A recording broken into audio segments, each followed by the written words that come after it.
আমার শিক্ষিত বন্ধুরা, আমার সুধী মানুষেরা, তিনি হলেন আল্লাহ, যিনি কাল ছিলেন, আজ আছেন, আগামীতেও থাকবেন। যার কোষাগারে, যার ভান্ডারে, যার রাজত্বে, তার দরবারে কখনো কোনো সময়তে কোনো জিনিসের অভাব পড়েনি, আজও অভাব পড়ছে না, আগামীতেও অভাব পড়বে না। এই রকম দরবারের মালিক তিনি কে বলো? আর একটু আস্তে করে বলো, আল্লাহ। আমি একবার তারকেশ্বরে জালসা করে সকালবেলায় ট্রেনে করে বাড়ি ফিরছিলাম। কয়েকজন অমুসলিম ছেলে শিবের মাথায় জল ঢালতে গিয়েছিল। তো আমাকে দেখে শুধু খুচুর খুচুর করে, মৌলবি, টুপিওয়ালা, দাড়িওয়ালা। এখন তো দেখবেন টুপিওয়ালা, দাড়িওয়ালা। কালিয়াচক এলাকার মানুষ তো অনেক শান্তিতে আছেন। যদি এখানে মুসলিম সংখ্যা কম হতো, আপনার গরুর মাংস খাওয়া, গরু জবাই করা বন্ধ হয়ে যেত। পুরুলিয়া ডিস্ট্রিক্টে জালসা করতে গেলেই আমাদেরকে বলে গরুর নাম যেন উচ্চারণ করবেন না। এ বাবাজিরা, ভাইরা আমার, সেদিন তারকেশ্বর থেকে যখন ফিরছিলাম, কয়েকজন অমুসলিম থাকতে থাকতে আমাকে জিজ্ঞাসা করছে, আপনি হুজুর মৌলভী সাহেব মানুষ, আপনাকে জিজ্ঞাসা করবো। করো। বলে আপনারা যে আল্লাহ আল্লাহ করেন, নামাজ পড়েন, সিজদা করেন, আল্লাহকে দেখতে পান? না। বলে আমরা যেমন ঠাকুরের পূজা করি, দুর্গা, কালী, সরস্বতী ইত্যাদি তাম দেবদেবীর পূজা অর্চনা করি, ঠাকুরকে দেখতে পাই, পূজা অর্চনা করে মনে আমাদের আনন্দ তৃপ্তি হয়। আপনারা তো নামাজ পড়ার সময় আল্লাহকে দেখতে পান না, আর আল্লাহকে যদি দেখতে না পান তো মনে কি আনন্দ হয়? আর শোনো, এই কয়েকদিন পরে তোমাদের বিজয় দশমী, দুর্গা পূজা, ঠাকুরের উৎসব হবে। মানে বিজয় দশমী ঠাকুরকে ভাসানো হবে, তারপরের দিন আনন্দবাজার কি বর্তমান পেপারে ঠাকুরের ছবিটা মোটা করে ছাপানো হবে। আর ছাপানোর পরে শিক্ষিত মানুষ যারা খবরের কাগজ সকালবেলায় একটু না পড়লে থাকতে পারে না, তারা খবরের কাগজ পড়বে, 2-4 দিন পড়ার পরে গোডাউনে ফেলে দেবে। ওই খবরের কাগজটা ট্রেনে যারা হকারগিরি করে, কিলো হিসাবে তারা কিনে নিয়ে যাবে। কিনে নিয়ে যাওয়ার পরে ঠোঙা তৈরি করে, আর সেই ঠোঙাতে ঝালমুড়ি বিক্রি করে। তোমারই মতো যুবকটা ট্রেনে বসে আছে, হঠাৎ করে ঝালমুড়ি হাজির হয়েছে। যে ঠোঙাতে তোমার দুর্গার ছবি আছে, যে ঠোঙাতে তোমার সরস্বতী কালীর ছবি আছে, ওই ঠোঙাতে তুমি ঝালমুড়ি খাওয়ার পরে ঠোঙাটা মুড়িয়ে দিয়ে ট্রেন থেকে ফেলে দিলে, রেল লাইনের মধ্যখানে পড়ে গেল। তোমারই মতো নওজোয়ান যুবকটা ছটছট করে বাথরুমে গিয়ে পিশাব করে দিলে, তোমারই পিশাবটা দুর্গার মাথায় গিয়ে পড়লো, আর নাই কালীর জিভে গিয়ে পড়লো। বলো যুবক, তোমার ঠাকুরের সম্মান বাড়লো না কমলো? যুবক থমকে গিয়ে বলছে, এইরকম চিন্তা ভাবনা তো কোনোদিন করি নাই। আনো শোনো, আল্লাযীনা ইউমিনুনা বিল গায়ব ওয়া ইউকিমুনাস সালাত। আমার আল্লাহ পাক বলেছেন, যাহারা মালিককে না দেখে বিশ্বাস করে, সালাত আদায় করে, তাহারাই তো ঈমানদার। আমরা আল্লাহকে দেখতে পাই। আল্লাহ পাকের ওলি আউলিয়া যারা হয়, আল্লাহর দিদার লাভ করে নেয়। জোরে বলুন। এ বাবাজিরা, ভাইরা আমার, শোনো যুবক, তোমার বেদের ভাষায় লেখা আছে, অন্ধা তোমা প্রভা শান্তি আসাম্মতি উপস্থি। অন্ধকারে তাহারাই প্রবেশ করে যারা মূর্তির পূজা করে। বলে আর কি বলা আছে? শোনো, ঈশ্বর সর্বস্ব জগতং ব্রহ্ম সর্বদং খালিদং ধর্মবাহং পাপমাদং আল্লাহ ইল্লাল্লাহ অনাদি স্বরূপাই জগতং ময়নং পশু সিদ্ধনম জলচরণম। ও নমো ব্রহ্মাণ্ড প্রভাসিত নমো হতারমিন্দ্র মহাশরীন্দ্রম ইয়া দেবী সর্বভূতে শান্তি রূপে। ওম নমস্তুতে শৈ নমঃ নমঃ। ও নমো ব্রহ্মাণ্ড প্রভাসিত নমো কল্যাণো শান্তি যুগে যুগে নমঃ। সর্বদা তো কল্যাণো বসুমতি গৌরী ঋষি মৃত্যু যারা মৃত্যু আগমনি নমঃ। না দ্বিতীয়াম না তৃতীয়াম চতুর্থ না পঞ্চমতে না পঞ্চম না ষষ্ঠম সপ্তম না পঞ্চমতে না অষ্টম না নবম দশম না পঞ্চমতে। বেদ বলেছে শোনো, তিনি হবেন এক দ্বিতীয় লা শরীকা লা। তিনি দুইটা তিনটা চারটা পাঁচটা হবেন না। তিনি হবেন আল্লাহ জ্যেষ্ঠাং ষষ্ঠাং পূর্ণাং পূর্ণাং। তিনি হবেন আল্লাহ, তিনি হবেন জ্যেষ্ঠ, তিনি হবেন ষষ্ঠ। ও নমো ব্রহ্মাণ্ড প্রভাসিত নমো। তিনি হবেন বিশ্ব ব্রহ্মাণ্ডের মালিক, আসমান ও জমিনের মালিক কে? হায়াত ও মওতের মালিক কে? আনন্দ নিরানন্দের মালিক কে? জান্নাত ও জাহান্নামের মালিক কে? আমার ও আপনার মালিক কে? আনন্দ নিরানন্দের মালিক কে? সুখ ও শান্তির মালিক কে? বিশ্বাস করেন আপনারা? বিশ্বাস করেন? আমানতু বিল্লাহি ওয়া মালাইকাতিহি ওয়া কুতুবিহি ওয়া রুসুলিহি ওয়াল ইয়াউমিল আখিরি ওয়াল কদরি খাইরিহি ওয়া শাররিহি মিনাল্লাহি তাআলা। তাকদীরকে বিশ্বাস করেন আপনারা? রুজির মালিক কে? ও বেটা দোকান খোলার সময় ধূপটা ধরিয়েছে, ধূপ নিয়ে একবার পূব দিকে যায়, একবার পশ্চিম দিকে যায়, একবার দক্ষিণে যায়, একবার উত্তরে যায়। ও বেটা ধূপ না দিলে পরে দোকানে বিক্রি করা যায় না। এই রকম মুসলমানদের ধারণা করা গোনা। সকালবেলায় নাকি সকালবেলায় নাকি দোকানদার কর্জ দেবে না, ধারে বিক্রি করবে না, ধারে বিক্রি করলে পরে নাকি দোকানে বরকত নষ্ট হয়। এই রকম মুসলমানদের ধারণা করা গোনা।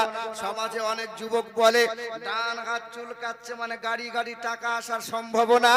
এই রকম মুসলমানদের ধারণা করা গোনা। অনেকজন বলে বাম দিকের চোখটা লাফাচ্ছে মানে বিপদ হওয়ার আশঙ্কা রয়েছে। এই রকম মুসলমানদের ধারণা করা গোনা। মহিলারা রাতের বেলায় বলে ঘরে ঝাড়ু দেওয়া চলবে না, মহিলারা বলে রাতের বেলায় গাছের ফল ফুল পড়া চলে না। এই রকম মুসলমানদের ধারণা করা গোনা। আমানতু বিল্লাহি ওয়াল কদরি খাইরিহি ওয়া শাররিহি মিনাল্লাহি তাআলা। আপনি তকদিরকে বিশ্বাস করেন? কিছুদিন আগে মুর্শিদাবাদ জঙ্গিপুরে জলসা করতে আসছিলাম। জলসা করে রাত 2টোর সময় যখন আপনার পাইকর হয়ে ফিরে যাচ্ছিলাম নলহাটি হয়ে, আমার ড্রাইভার গাড়ি থামিয়ে দিল। জিজ্ঞাসা করলাম কারণটা কি? বলে আপনি জানেন না রাস্তার মধ্য দিয়ে বিড়াল পার হয়ে গেল। বিড়াল পার হয়ে গেছে মানে রাস্তা কেটে দিয়েছে, বিপদ হওয়ার আশঙ্কা। ড্রাইভার গাড়ি বন্ধ করে, লাইট বন্ধ করে, কিছুটা পিছিয়ে এসে আবার গাড়ি স্টার্ট করে আগিয়ে নিয়ে যায়। কারণ শুনে রেখে দাও, যারা বিড়াল যে বাড়িতে যায়, অনেক বৌমা খেতে দেয় না, অনেক মানুষ লাঠি দিয়ে ঝাঁটা দিয়ে জুতা দিয়ে বিড়ালকে মারে, তাদের কখনো বিপদ আসে না। আর তোমার রাস্তার ওপর দিয়ে বিড়াল পার হয়ে গেলে নাকি গাড়ির বিপদ হয়ে যাবে। এই রকম মুসলমানদের ধারণা করা গোনা। অনেক মানুষ বলে জুড়া কলা যেন খেও না, জুড়া কলা খেলে বলে জুড়া সন্তান হয়। কথা বলেন ঠিক না? বলে কি বলে না? এই রকম ধারণা করা মুসলমানদের চলে না। আমি যখন স্কুলে পড়তাম, আমার সঙ্গে একটা ছেলে স্কুল কলেজে যেত, তো সব সময় মাথায় টুপি পরতো, ক্যাপ পরতো। আমি একদিন জিজ্ঞাসা করি মাথায় টুপি কেন পরো, মাথায় ক্যাপ কেন পরো? বলে আমার দাদি বলেছে আমার মাথায় নাকি দুটো টিকে। কটা? আরে দুটো টিকে থাকলে নাকি দুটো বিয়ে হয়। এই রকম মুসলমানদের ধারণা করা চলে না। এই রকম মুসলমানদের ধারণা করা গুনাহ। আমার শিক্ষিত বন্ধুরা, আমার সুধী মানুষেরা, আমাকে আপনাকে বিশ্বাস করতে হবে রুজির মালিক হলো আল্লাহ, হায়াতের মালিক হলো আল্লাহ, মৌতের মালিক হলো আল্লাহ। সেই দিন আমি যুবকদের সম্মুখে বললাম, শোনো যুবক, তিনি এক দ্বিতীয় লা শারীকা লাহ, না দ্বিতীয়াম না তৃতীয়াম চতুর্থ না পঞ্চমতে না পঞ্চম না ষষ্ঠম সপ্তম না পঞ্চমতে না অষ্টম না নবম দশম না পঞ্চমতে। তিনি এক দ্বিতীয় লা শারীকা লাহ। তিনি হবেন বিশ্ব ব্রহ্মাণ্ডের মালিক, আসমান ও জমিনের মালিক। তিনি যাকে মৃত্যু নামক বস্তু কখনো ছুঁইতে পারে না, যার কখনো মৃত্যু হয় না। এ মুসলমানের ছেলেরা, এ আমার সোনার টুকরো যুবকেরা, যারা হিন্দি চ্যানেলগুলো লক্ষ্য করে দেখে, ফেসবুক বলো ইউটিউব বলো, দিন রাত তারা হিন্দু মুসলমান করছে। তারা ঠিক বকরা ঈদের আগে গরু খাওয়া নিয়ে সমস্যা দেখিয়েছে তারা। পশ্চিম বাংলার মানুষ আমরা গরু খাওয়া নিয়ে কোনো তেমন সমস্যা হয় না। বিহারে যান, উত্তর প্রদেশে যান, গুজরাটে যান, মহারাষ্ট্রে যান, হাজারে বাজারে গরুর মাংস খাওয়া চলে না। গরুর মাংস খাওয়া দেখলে পরে পিটিয়ে খুন করে দেয়, মুসলমানদের বাঁচতে দেবে না। গরু খেলে মারিস কেন? বলে গরু আমাদের মা। বলে মা যদি হলো তো মাকে বিক্রি করলি কেন? আর তুই চামড়ার জুতো, চামড়ার বেল, চামড়ার ব্যাগ পরলি কেন? মা যদি হলো তা মাকে গোয়ালে না রেখে খাট পালঙে রাখলি না কেন? মা যদি হলো তো মাকে অর্থের বিনিময়ে বিক্রি করে দিলে তখন তোমাদের শরম হয় না? আমার শিক্ষিত বন্ধুরা, আমার সুধী মানুষেরা, কিছুই নয়।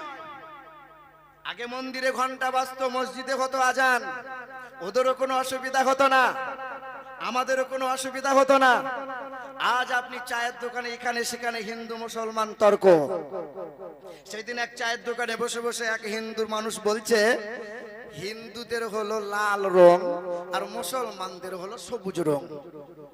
শোন, তরমুজের ভেতরটা লাল, ওপরটা সবুজ, ওকে হিন্দু বলবি না মুসলিম বলবি বল? বাবাজিরা ভাইরা আমার, গ্যাসের সিলিন্ডার আসে না, ওই গ্যাসের সিলিন্ডার দেখবেন মুসলিম ঘরে আসে গো মাংস রান্না হয়, খাসির মাংস রান্না হয়, মুরগি মাংস রান্না হয়, আমিষ রান্না হয়। আবার যখন গ্যাস শেষ হয়ে যায় সিলিন্ডার কোম্পানির বাড়িতে ফিরে যায়। কোম্পানি বাড়ি থেকে ফিরে আসার পরে হিন্দু ঘরের ব্রাহ্মণ ঘরের বৌমা ওই গ্যাসের সিলিন্ডারে রান্না করে, কিন্তু গঙ্গা জল দিয়ে ধৌত করে না। সেখানে কোনো ছুঁই ছুঁইয়ের অসুবিধা হয় না। আমারই পাশের গ্রামে এক অমুসলিম হিন্দু একসাথে কলেজে লেখাপড়া করেছি, সে আমার বন্ধু, ক্লাস ফ্রেন্ড। সে আজকে বামুন হয়েছে, আমি হয়েছি মৌলবি। খবর পেলাম কয়েকদিন নাকি বর্ধমান হাসপাতালে ভর্তি আছে। রোজার আগে দেখতে গিয়েছিলাম তাকে, কেমন আছিস? বলে ভালো নাই, ডাক্তার বলেছে 6 বোতল রক্ত লাগবে। রক্ত তো মুসলিমরাও দেয়, রক্ত তো হিন্দুরাই দেয়, রক্তদান শিবির হয়। তো রক্তটা হিন্দুর রক্ত নিবি না মুসলিমের রক্ত নিবি? এ বলছে আগে আমাকে সুস্থ কর, হিন্দু মুসলমান পরে হবে। বাবাজিরা, সোনার টুকরো বন্ধুরা, আমার সুধী মানুষেরা, এখন চতুর্দিকে চলছে। কখনো আবার দেখা যাচ্ছে 72 হুর নামে একটা সিনেমা বার করেছে। কখনো ইসলামকে কলঙ্কিত করার জন্য বিভিন্ন রকমের সিনেমা দিয়ে আর মিডিয়াকে কিনে নিয়ে 2024-এর ভোট পাওয়ার জন্য চক্রান্ত চলছে। আমার বাবাজিরা ভাইরা আমার, আমাদেরকে ঈমান মজবুত রাখতে হবে। কথা বলেন ঠিক না? ঠিক কি না বাবাজিরা ভাইরা আমার? তিনি হলেন আল্লাহ, তিনি এক অদ্বিতীয় লা শারীকা লাহ। সেই মহান আল্লাহ পাকের প্রশংসা করে কেউ শেষ করতে পারে না, আগামীতেও পারবে না।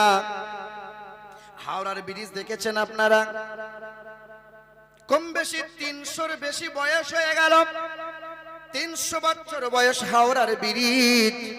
হাজার হাজার টন টন সকাল সন্ধ্যা মাল যাতায়াত করে হাওড়ার ব্রিজ। পৃথিবীর জমিনে আশ্চর্য জিনিসের মধ্যে হইতে একটি হাওড়ার ব্রিজ। শিক্ষিত মানুষ যারা হাওড়ার ব্রিজের সুনাম করে, তারা কেন? বিনা পিলারে দাঁড় করানো আছে হাওড়ার ব্রিজ। ওই শিক্ষিত সমাজের মানুষরা একবার কি চিন্তা করে না? আমার আল্লাহ পাক বলেন, বিনা খুঁটিতে 7 আসমানকে দাঁড় করিয়ে রেখেছি আর 7 জমিনকে বিছানার মতো বিছিয়ে দিয়েছে। মহান মালিকের দরবারে কালামে শুকরিয়া আদায় করে বলি আলহামদুলিল্লাহ। কে দিল রে লতার গাছে এত বড় কদু, আর কার ইশারাই মৌমাছিরা মৌচাকে দেয় মধু। শিমুল গাছে কে দিল রে নরম নরম তুলা,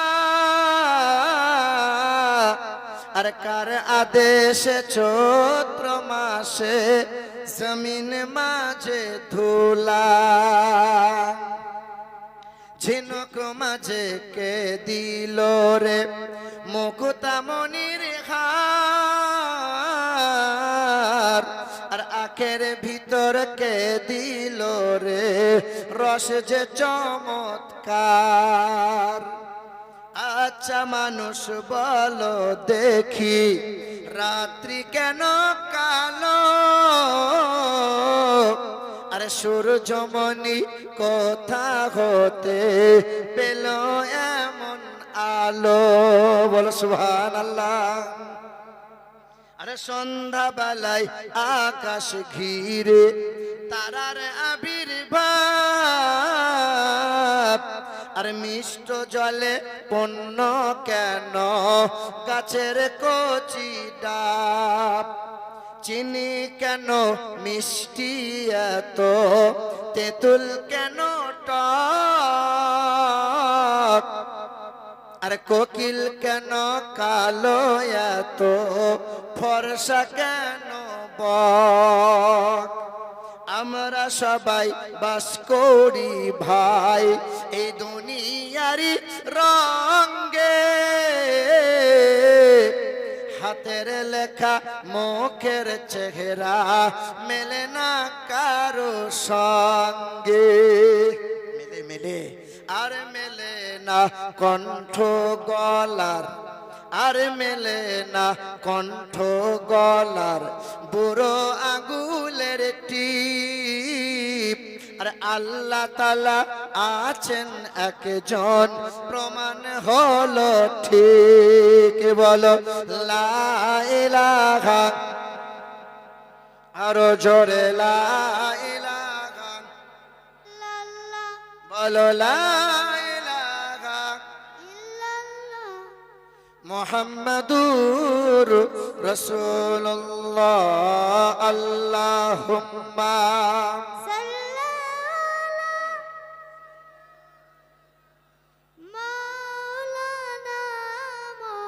ওয়া আলা আলি সাইয়্যিদিনা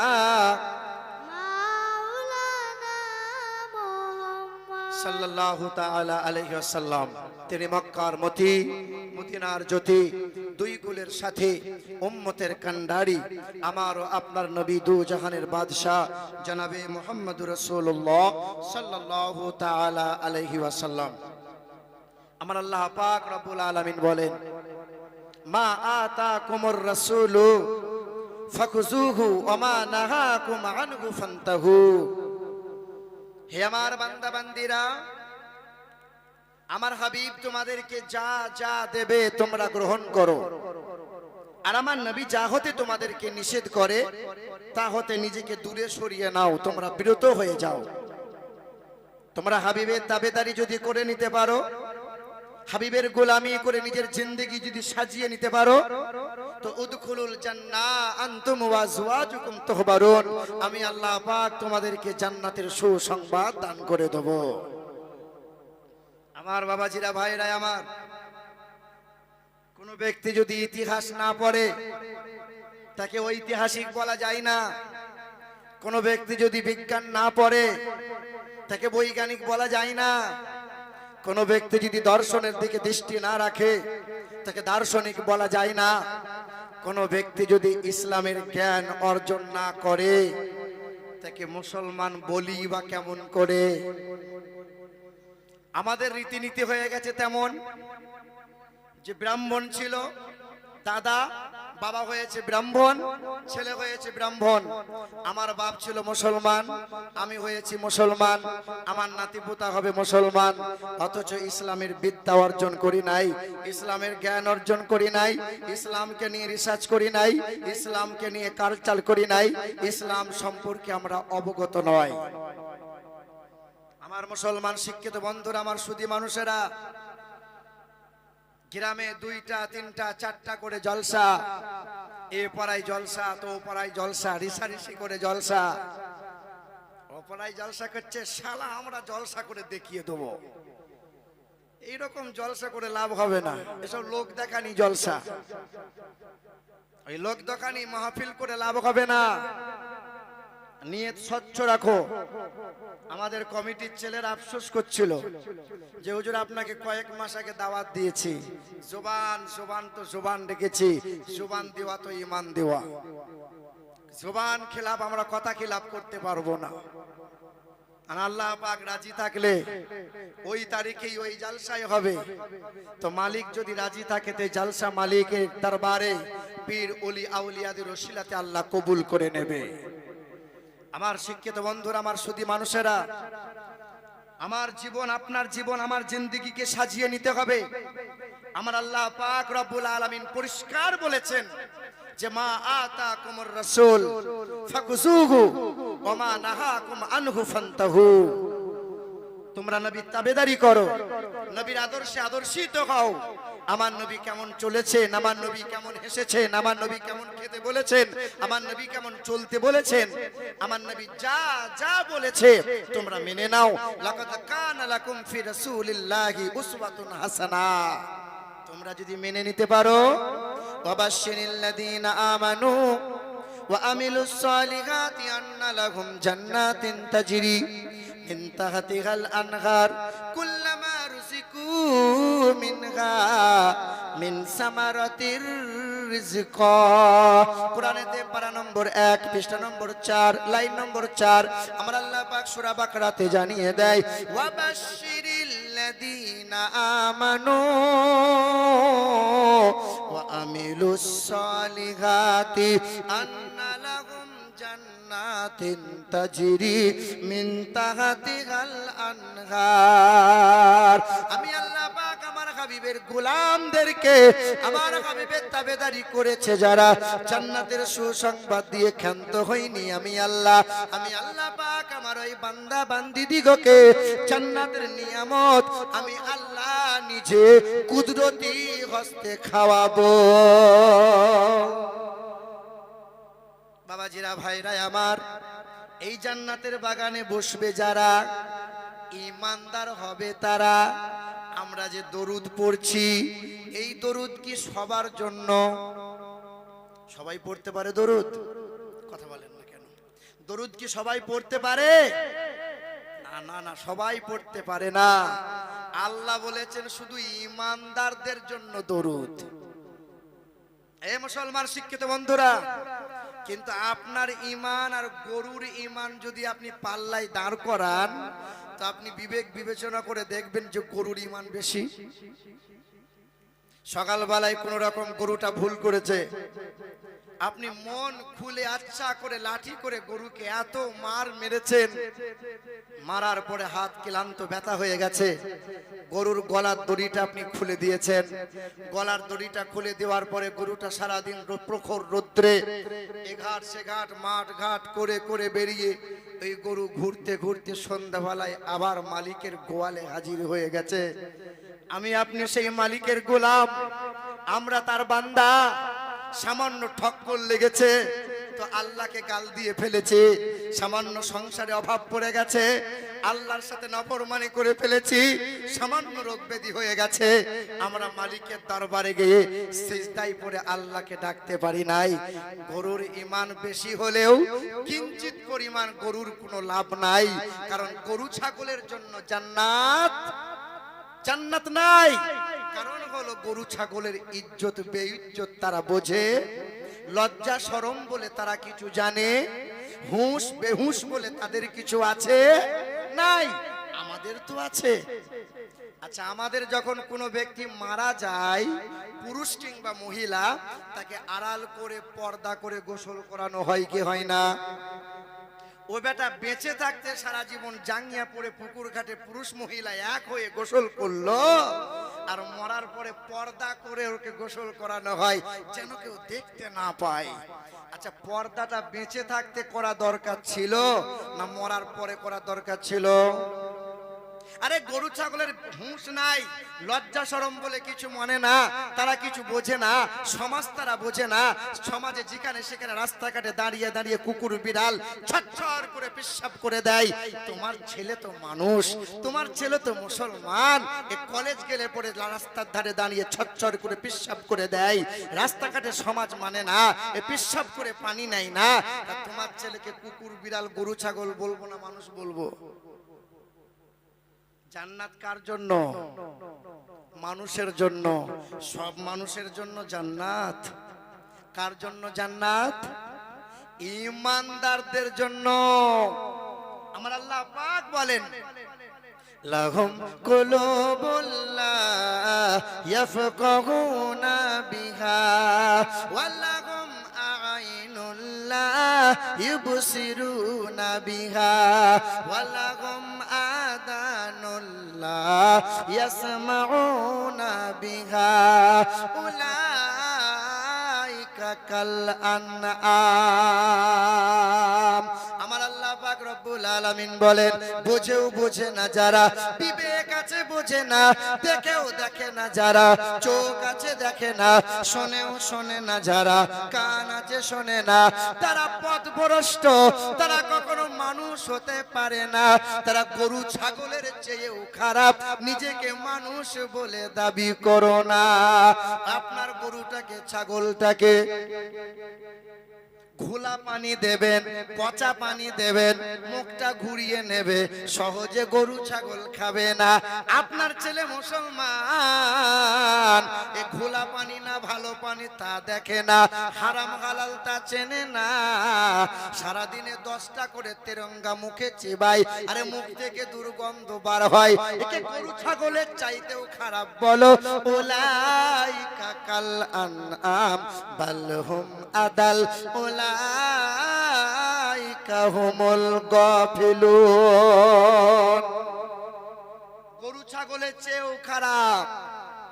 আচ্ছা বলুন, আপনার গ্রামের একটাই মসজিদ, আপনার গ্রামে মসজিদে জুম্মার দিনে আপনার গ্রামের কোনো একটা মাতাল মদ খেয়ে জুম্মার দিনে টুকটুক করে মসজিদে ঢুকতে চাইছে, ওই মসজিদের কেশিয়ার, ওই মসজিদের সেক্রেটারি, ওই মসজিদের ইমাম সাহেব ওই মাতালটাকে ঢুকতে দেবে?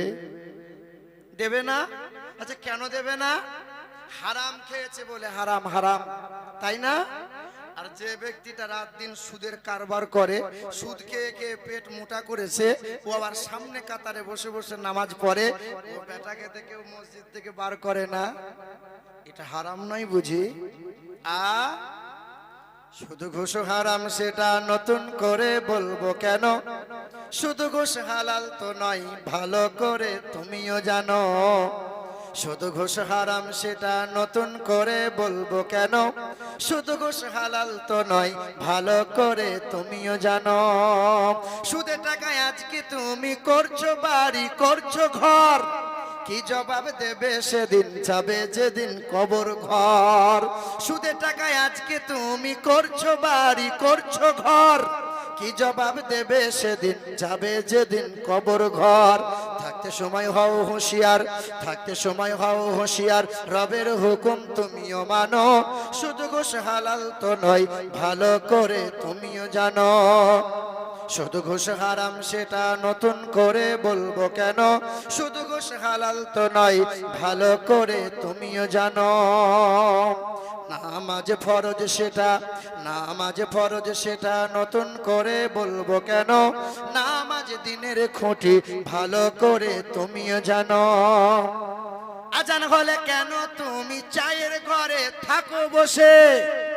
কিছু মানুষ দেখবেন মুরব্বি এই চায়ের দোকানে বসে বসে, এই দেখেন আমাদের শায়েরদেরকে খুশি করে নাজরানা দিয়েছে।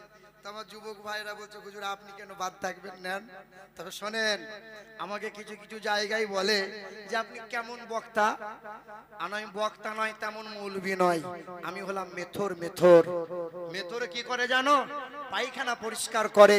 আর আমি তোমার সমাজের নোংরা নোংরা আবর্জনা পরিষ্কার করতে এসেছি। একটু জোরে বলবেন সুবহানাল্লাহ। সমাজের কিছু কিছু মানুষ আছে সারাদিন চায়ের দোকানে বসে থাকে আর পায়ের উপরে পা তুলে শুধু গল্প করে। দুনিয়ার যাবতীয় খবর সব তাদের কাছে পাওয়া যায়। সব এক একটা প্রফেসর হয়ে বসে আছে, বিড়িতে টান মারে, আর মনে হচ্ছে রাইস মিল চলছে, একদম ধোঁয়ায় পরিপূর্ণ। আর প্রফেসর পায়ের উপরে পা তুলে বলছে, জানিস দুনিয়ার অবস্থা বড্ড খারাপ। হাসিনা খালা মনে হচ্ছে আর ঠিকবে না, মমতা খালা যা করতে লেগেছে, এবার মিম পার্টি এলো বলে। এ বাবাজির আমার, আর শ্রীলঙ্কায় কিছুদিন আগে রাষ্ট্রপতির ঘরে বাড়িতে সব আগুন লাগিয়ে দিল।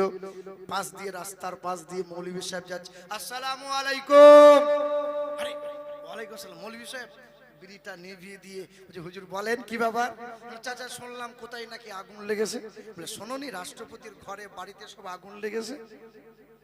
চাচা ইমান আমল যদি ঠিক মতো না থাকে বাপ, মরার পরে হাফেজ সাহেব নাকি মৌলভী সাহেব জলসাতে বলে গেল খানপাড়ায় যে মরার পরে নাকি ওই রকম বেঈমানদের কবরে সব আগুন লাগিয়ে দেওয়া হবে। এ মাল তখন আল্লাহ গফুরুর রহিম, দয়ার সাগর, আল্লাহ জমজমের পানি দিয়ে ঠিক নিভিয়ে দেবে।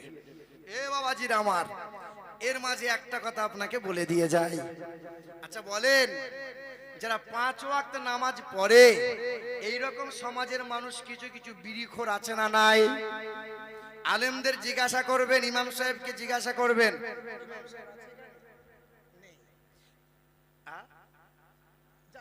ইমাম সাহেবকে জিজ্ঞাসা করবেন, আচ্ছা কাঁচা পেঁয়াজ কাঁচা রসুন খেয়ে নামাজ পড়া যাবে? বলে মোটেও না, মুসলিম শরীফের হাদিসে এসেছে আল্লাহর নবী বলেন দুর্গন্ধযুক্ত খাবার খেয়ে মসজিদে এসে ইবাদত করিও না, মুখ দিয়ে দুর্গন্ধ বার হয়, ফেরেশতারা কষ্ট পায়, তোমার ইবাদত মালিকের দরবারে গ্রহণযোগ্য হতে নাও পারে। এ বাবাজিরা ভাইরা আমার, কাঁচা পেঁয়াজ কাঁচা রসুন খেয়ে যদি মুখে দুর্গন্ধ বার হয়, বিড়ি খেলে বোধহয় সেন বার হয়, কি বলছেন বলুন? এবার এমন বিড়িখোর নামাজ পড়তে যাওয়ার আগে বিড়ি টানবে, নামাজ পড়ার পরেই আবার বিড়িতে টান মারবে। রাতের বেলায় শোয়ার আগে বিড়ি খেতে হবে, দুপুর বেলায় খাওয়ার পরে বিড়ি খেতে হবে, সকালে ঘুম থেকে উঠে বিড়ি খেতে হয়, পায়খানায় গেলে যদি বিড়ি না খায় ও বেটার পায়খানা হয় না। এ বাবা ভুল বলছি নাকি বলেন? আপনাকে বলে দিয়ে গেলাম, সারা জীবন শুধু সুর শুনলেন আর গজল শোনা হয়ে গেছে। আজ আপনার পায়ে হাত রেখে বলে দিয়ে যাচ্ছি, আমি আপনার ছেলের মতো 5 ওয়াক্ত নামাজ পড়ছেন, দোয়া দরুদ মালিকের দরবারে যদি কবুল করাতে চান, কাল থেকে যেন দুর্গন্ধযুক্ত খাবারকে হারাম করে দেবেন ইনশাআল্লাহ। আর আমরা খেতে চাই না। এ বাবাজিরা, লামুজাবি যারা, সালাফি যারা, আহলে হাদিস যারা, তারা বিড়ি খাওয়াকে হারাম ফতোয়া দেয়, কিন্তু আমরা ফতোয়া হারাম দিতে চাই না, কিন্তু মাকরুহ। এ মুসলমান সোনার টুকরো বন্ধুরা, যে খাবারটা খেলে মুখ দিয়ে দুর্গন্ধ বার হয়, এই দুর্গন্ধযুক্ত খাবার আল্লাহর নবী 3টে খাবার অপছন্দ করতেন। 1 হলো বাসি খাবার, 2 হলো গরম খাবার, 3 হলো দুর্গন্ধযুক্ত খাবার। বলেন হিন্দুরা মারা গেলে পরে শ্মশানে যখন শোয়ানো হয়, আগুনটা সর্বপ্রথমে কোথায় দেওয়া হয়? মুখে। মুখে। এবারটা মুসলমান বেঁচে থাকতে যদি মুখে আগুন লেয়, আল্লাহর নবী বলছেন মুখে আগুন লিওয়া এটা জাহান্নামের লক্ষণ। আল্লাহু আকবার। এ বাবাজিরা সোনার টুকরো, তাহলে সুদ যারা খায় তাদেরকে কেউ সরাই? নামাজ ফরজ সেটা নতুন করে বলবো কেন? নামাজ দিনের খুঁটি ভালো করে তুমিও জানো। আজান হলে কেন তুমি চায়ের ঘরে থাকো বসে? কি জবাব দেবে সেদিন যাবে যেদিন কবর দেশে? নামাজ কালাম না পড়িলে, নামাজ কালাম না পড়িলে শাস্তি কঠিন তুমিও মানো। শুধু ঘুষ হালাল তো নয় ভালো করে তুমিও জানো। রোজা ফরজ সেটা নতুন করে বলবো কেন? রোজা দিনের খুঁটি ভালো করে তুমিও জানো। শুধু ঘুষ হারাম সেটা নতুন করে বলবো কেন? শুধু ঘুষ হালাল তো নয় ভালো করে তুমিও জানো। আবার দেখবেন সমাজে কিছু কিছু মানুষ আছে জামানাকে দোষ দেয়, জামানা খারাপ গো।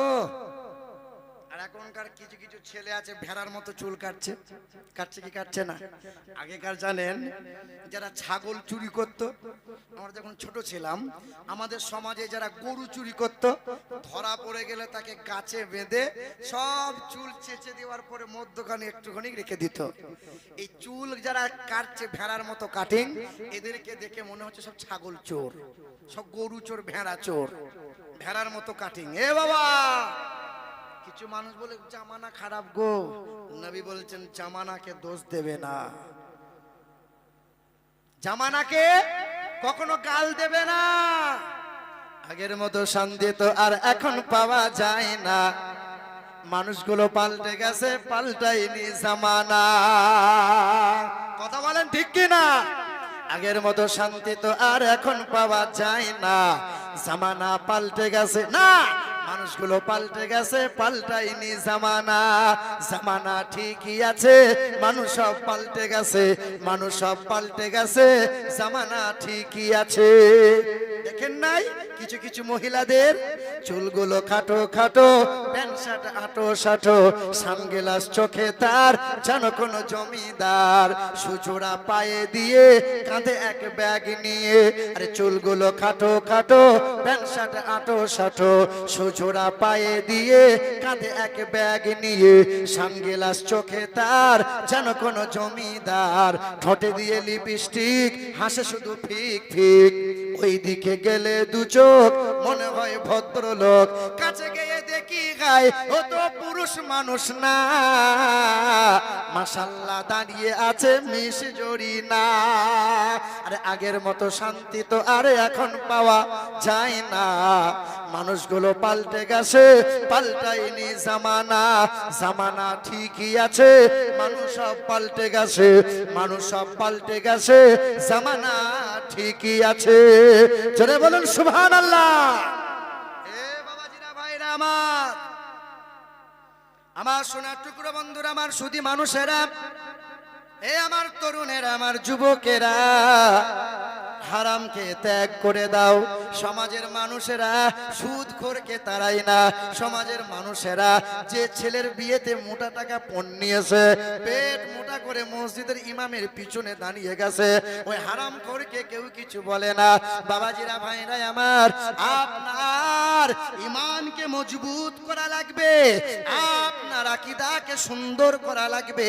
বেঈমানদের পাল্লাই পড়ে যাবেন না, লামাজাবিদের পাল্লাই পড়ে, লামাজাবিদের কথা শুনে ঈমানকে বিক্রি করে দেবেন না। হে মুসলমানের ছেলেরা, হে আমার সোনার টুকরো বন্ধুরা, রাজপাল বলে একটা বেঈমান ছিল, আমার নবীকে গালমন্দ করেছিল, আমার নবীর চরিত্র নিয়ে একটা বই লিখেছিল। ওই বইটার নাম ছিল রঙ্গিলা রসুল। ভারত পাকিস্তান বাংলাদেশ তখন এক ছিল। রঙ্গিলা রসুল বই লেখার পরে হিন্দু মানুষের কাছে ফেমাস হয়ে গেল, হিন্দু সমাজের কাছে ফেমাস হয়ে গেল। রঙ্গিলা রসুল আমার নবীর চরিত্র নিয়ে বই লিখেছে। হে মুসলমানের ছেলেরা, বাজারে বেশ কিছু বই আছে। একটা বইয়ের নাম হলো রঙ্গিলা রসুল, একটা বইয়ের নাম হলো দ্বিখণ্ডিতা। এমন করে সালমান রুশদি থেকে আরম্ভ করে ওই আপনার তো সুলেমান নাসরিন আমার নবীর শানে গালমন্দ করে নবীকে অপমান করতে চেয়েছিল।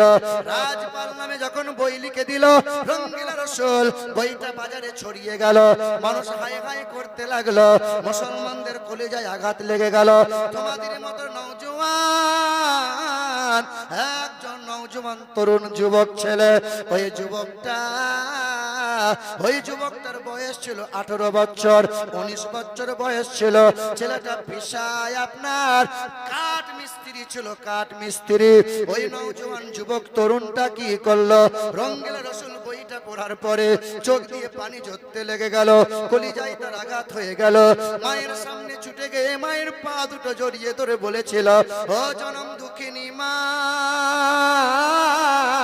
ও মমতাময়ী মা, পৃথিবীর জমিনে আল্লাহ পাকের দরবারে যদি প্রিয় বান্দা হতে চায়, সবচেয়ে বেশি কাকে মুহাব্বত করব মা তুমি জানিয়ে দাও। সেই দিন মা নবীজির হাদিসটা বর্ণনা করে শুনিয়ে দেয়।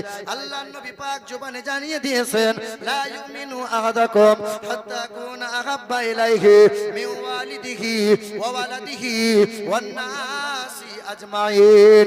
তুমি কখনো মুমিন হতে পারবে না, তোমার পিতা, তোমার মাতা, তোমার ভাই বোন, তোমার আত্মীয় স্বজন, তোমার ধন দৌলত, ধন সম্পদ সবার চাইতে অধিক যতক্ষণ না দয়ার নবী, মায়ার নবী মুস্তাফাকে মুহাব্বত যতক্ষণ না করবে। সঙ্গে সঙ্গে মায়ের পা ধরে বলেছিল, মা তুমি আমাকে বলে দাও, ওই আমার দয়ার নবী, মায়ার নবী, যে নবীকে মুহাব্বত করলে জান্নাত পাওয়া যায়, যে নবীর মুহাব্বতে সুপারিশ পাওয়া যায়, যে নবীর কদম চরণেতে জান্নাত উদ্বোধন হয়, ওই দয়ার নবীকে কেউ যদি গালমন্দ করে, ওই দয়ার নবীর চরিত্রে কেউ যদি কলম তলে, তার বিরুদ্ধে কেমন করে চলবো বলো? সেই দিন জনম দুঃখিনী মা বলেছিল, খোকা যা যা, চলে যা, বেঈমানকে দুনিয়া থেকে সরিয়ে দে। ওই 19 বছরের নওজোয়ান যুবকটা মায়ের কদমে চুম্বন দিয়ে দৌড়ে চলে গেল, রাজপালের দরবারের সম্মুখে গেল, বালাখানার সম্মুখে ডাক দিয়ে রাজপালকে হাঁক দিল। রাজপাল মনে মনে খুশিতে আনন্দিতে বেরিয়ে এলো। হয়তো কেউ সংবর্ধনা দেবে, হয়তো কেউ অভিনন্দন জানাবে, আমার বইয়ের ভূয়সী প্রশংসা করবে। সেই দিন 19 বছরের নওজোয়ান যুবক ছেলেটা, সেই দিন 19 বছরের নওজোয়ান যুবক ছেলেটা কি করলো? ইলমুদ্দিন তার নাম, ইলমুদ্দিন তার নাম। রাজপাল সম্মুখে হাজির হয়ে গেল, হাজার জনতার সামনে রাজপালকে দুনিয়া থেকে জাহান্নামে পাঠিয়ে দিল। ওই রাজপালকে হত্যা করার পরে প্রশাসন তাকে গ্রেফতার করে নিল। যেমন গ্রেফতার হয়ে গেল, কাঠগড়ায় দাঁড়িয়ে গেল। নামি দামি উকিলটা সেই দিন বলেছিল, হে ইলমুদ্দিন, 19 বছরের নওজোয়ান, তুমি সাবালক হয়েছো, তবে একবার তুমি বলে দিও আমি সেই সময় হত্যা করেছিলাম, ওই সময় আমার কোনো হুঁশ ছিল না, আমার কোনো চৈতন্য ছিল না। সেই দিন ইলমুদ্দিন কাঠ গোড়ায় হাসতে হাসতে জজ যখন প্রশ্ন করেছিল তুমি কেমনে হত্যা করেছো, সেই দিন বলেছে আমার দয়ার নবীর চরিত্রে যে কলম তুলবে আমি ইলমুদ্দিন মনে মনে এটাই বিশ্বাস করি পৃথিবীর জমিনে বেঁচে থাকার তার কোনো অধিকার নাই। তার শ্রীরামকে আমি গালমন্দ করি নাই, তার দেবদেবীকে আমি কোনোদিন গালমন্দ করি নাই, তার ঠাকুরকে গালমন্দ করি নাই, তার সরস্বতীকে গালমন্দ করি নাই। তার অধিকার কেমনে হয় আমার নবীকে গালমন্দ করার? আমার নবীর চরিত্র নিয়ে বই লেখা। এ মুসলমানের ছেলেরা, কিছুদিন আগে একজন বেগায়া ন্যাংটা মহিলা এই ভারতের জমিনে আমার নবীর চরিত্র নিয়ে একটা কথা বলেছিল, আমার নবীকে লম্পট বলেছিল, আমার নবীর বিবাহ মা আয়েশার সঙ্গে বিবাহের ব্যাপারে কথা বলেছিল, আমার নবীর চরিত্র নিয়ে কথা বলেছিল। পশ্চিম বাংলার মানুষ শুধু নয়, মালদা কালিয়াচকের মানুষ শুধু নয়, গোটা ভারতের জমিনের মানুষ শুধু নয়, আন্তর্জাতিক তামাম দেশগুলোতে ওই বেঈমান মুশরিকের বিরুদ্ধে সবাই একসাথে আমরা আন্দোলন করেছিলাম। এ সোনার টুকরো বন্ধুরা, আমার সুধী মানুষেরা, আমরা বলতে চাই আরে বিদ্যাসাগর তো অল্প বয়সের মেয়েকে বিয়ে করেছে, কোনোদিন আমরা বলি নাই রবীন্দ্রনাথ ঠাকুর অল্প বয়সের মেয়েকে বিয়ে করেছে, কোনোদিন আমরা বলি নাই শ্রীরামচন্দ্র তোমরা জয় শ্রীরাম বলো, জয় শ্রীরাম বলো। তোমরা তোমাদের জয় শ্রীরাম যাকে বিয়ে করেছিল সে তো 6 বছরের কন্যা ছিল। আমরা তো কোনোদিন বিবাহ কোনোদিন বলি নাই, আমরা তো বলি নাই রামচন্দ্রের পিতা 101টা বিবাহ করেছিল, আমরা তো কোনোদিন বলি নাই। তোমরা আমার নবীর চরিত্র নিয়ে কথা কেন বলবে বলো? ইলমুদ্দিন বলেছিল কাঠগড়ায় দাঁড়িয়ে জজের সম্মুখে দাঁড়িয়ে বলেছিল আমার নবীর চরিত্র নিয়ে কলম তলে আমি এটাই বিশ্বাস করি আমার নবীর চরিত্র নিয়ে যে বই লেখে পৃথিবীর জমিনে বাঁচিয়ে রাখার তার বেঁচে থাকার কোনো অধিকার নাই। নবীজির মোহাব্বতে আমি বেঈমানকে ধ্বংস করে দিয়েছি, হত্যা করে দিয়েছি। সেই দিন কাঠগড়ার সম্মুখে ইলমুদ্দিনের সামনে বলা হলো, জজ আদালতে পেশ করে দিল ইলমুদ্দিনের ফাঁসি হয়ে যাবে। ইলমুদ্দিনের ফাঁসির অর্ডার হয়ে গেল। কয়েক মাস জেল কাটার পরে ফাঁসির অর্ডার যেমন হয়ে গেল, জাল্লাদ কাঠগড়ায় দাঁড়িয়ে গলায় দড়িটা পরিয়ে দিল। গলায় দড়িটা পরিয়ে দেওয়ার পরে ইলমুদ্দিনকে যেমন ফাঁসির দড়িতে ঝুলিয়ে দেওয়া হলো, ইলমুদ্দিন ইন্তেকাল হয়ে গেল। গলার দড়িটা খুলে দেওয়ার পরে সাদা কাফনটা পরিয়ে দিয়ে খুশবু লাগানোর পরে কবরস্থ করে দিল। একদিন চলে গেল, 2 দিন চলে গেল, 1 মাস নয় রে মুসলমান, 32টা দিন পার হয়েছিল। 32টা দিন পার হবার পরে ইতিহাস সাক্ষ্য দেয় আবার কি করলো, মেডিকেল করার জন্য, পোস্টমর্টম করার জন্য তার লাশকে কবর থেকে উঠানো হলো। আল্লাহর কসম করে বলি একবার, আল্লাহর কসম করে বলি 2 বার, আল্লাহর কসম করে বলি 3 বার। 1 মাস পরে ইলমুদ্দিনের চেহারা কবর থেকে উঠানো হয়েছিল। যেমন চেহারা ছিল হায়াতে, ইন্তেকালের হওয়ার পরেও তেমন চেহারা, তেমন কাফন, তেমন তার খুশবু চেহারা থেকে বার হয়ে যায়। নারায়ে তাকবীর, নারায়ে রিসালাত। এ মুসলমান সোনার টুকরো বন্ধুরা, মোহাব্বত করেছিল আমার রাসূলুল্লাহ, আমার রাসূলুল্লাহকে। বাবাজিরা, ভাইরা আমার, আজকে ওরা যেখানে রাম মন্দির করবে, অযোধ্যায় রামের জন্ম আছে বলে বাবরি মসজিদ ভেঙে দিয়েছিল 1992 সালে। যখন বাবরি মসজিদ ভেঙে দেওয়া হলো, সর্বপ্রথমে নেতা নেত্রীদের আপনার অর্থের লালসায় পড়ে যে মানুষটা ওই বাবরি মসজিদের গম্বুজে শাবল মেরেছিল, ওই মানুষটার কেউ নয়, ওই মানুষটার নাম ছিল বলবীর সিং। বলবীর সিং যখন মসজিদ ভেঙে দিল, ওই মসজিদ ভেঙে দেওয়ার পরে খোদার ঘর মসজিদের ইট নিয়ে আসলো। ইট নিয়ে আসার পরে ওইটা পিশাব করেছিল। ওইটা বিশ্বাস করার পরে বাবার সামনে দাঁড়িয়ে বলেছিল, বাবা আজ আমার জীবনে মহৎ একটা পুণ্যের কাজ করলাম। কি কাজ করেছো? আমি বাবরি মসজিদ সর্বপ্রথমে আঘাত করে ওই মসজিদের ইটে প্রাণ ভরে পেশাব করেছে। বাবা বলেছিল, আরে ধার্মিকের পোশাক পরেছো, যে অন্যের ধর্মকে সম্মান করতে পারে না সে কোনোদিন ধার্মিক হতে পারে না। আজকে বেশ কিছু জায়গাতে ধর্মের নামে ভণ্ড সাধু ধার্মিকের পোশাক পরে হিন্দু মুসলমান এক বিভেদ বিচ্ছেদ লাগানোর চক্রান্ত করছে। কিছুদিন আগে ভাগেশ্বর ধামওয়ালা বাবা, কেউ কেউ নওজওয়ানরা জানবে হয়তো, ফেসবুকে ইউটিউবে প্রায় দেখা যায় ভাগেশ্বর ধামওয়ালা বাবা। ও আবার পর্চা করে দেয়, তোমার ওই হয়েছে, তোমার তাই হয়েছে। আমি বলছিলাম আরে ভারতের কপাল ফিরে গেল, পাকিস্তানের বা চাইনার কোনো সৈনিক বাহিনী ভারতের আর্মিকে সৈন্যকে মারতে পারবে না, আগে থেকে তো রিপোর্ট দিয়ে দেবে, সেটা পারবে না। উড়িষ্যায় ট্রেন দুর্ঘটনা হলো, 3 দিন পরে বলছে আমি জানতাম তো দুর্ঘটনা হবে, আমি জানতাম, শালা মারার লোক নাই তো। এ বাবাজিরা ভাইরা আমার, যত রকমের ভণ্ডামো আর প্রশ্রয় দিচ্ছে তারা, সেটা আমি হিন্দু সমাজে পুরুলিয়া কাশীপুর বলে আদ্রা কাশীপুর নাম শুনেছেন হয়তো, সেখানে হিন্দু মুসলিম জালসা করাচ্ছে। হিন্দু ভাইরা রান্না করছে, মুসলিম ভাইরা জলসা তোলায় জলসা শুনছে। ৭৪ ঘর মুসলিম আর 260 ঘর শুধু হিন্দু গ্রামটাই, খুব মিল। আর শোনো বন্ধু, এই হিন্দু মুসলমান করে তোমরা ভাবছো মুসলমানের ক্ষতি হবে, কিন্তু ভারতের জমিনে সবচেয়ে মাংস খাই যারা, আর বিদেশে মাংস রপ্তানিতে কোম্পানি আছে যারা, সবচেয়ে বেশি ভারতের জমিনে কম বেশি বড় বড় কোম্পানি আছে 20টা, 19.5টা কোম্পানি সব হিন্দু বামুনদের। এই দেশ থেকে গরুর মাংস বিদেশে পাচার করে সব হিন্দুদের। আর 100-র মধ্যে 80% মুসলিম হিন্দু ভাইরা মাংস খায়, গরুর মাংস খায়। আর শোনো, হিন্দু মুসলমান করে ভাবছো মুসলমানদের ক্ষতি হবে। কিছুদিন আগে একজন ভাই আমাকে বলছিল, হুজুর শুনছি নাকি আর আপনাদের খতনা হবে না। খতনা বোঝেন? মানে বাচ্চাদের যে মুসলমানি করা হয় আর চামড়া কাটা হবে না। আমি গোটা দেহের চামড়া নিয়ে ঘুরতে পারছি, ওইটুকু যদি চামড়া ভারতের সরকার কাটতে না দেয় তো অসুবিধা কি আছে? শুনে রেখে দাও, খ্রিস্টানরা আজকে শিশুকালে বাচ্চাদের ওই চামড়া কেটে দেয়, খাতনা করে দেয়। তোমাদের কত কত বামুনকে আমি চোখে আঙুল দিয়ে দেখিয়ে দেব, 10 বছর 12 বছর বয়সে প্রয়োজনে খাতনা করতে হয়েছিল, পিসাব আটকে গিয়েছিল, পিসাব হয় না, ডাক্তার বলে চামড়া কাটতে হবে, বাধ্য চামড়া কেটে বামুন সেজেছে। কত দেখিয়ে দেব।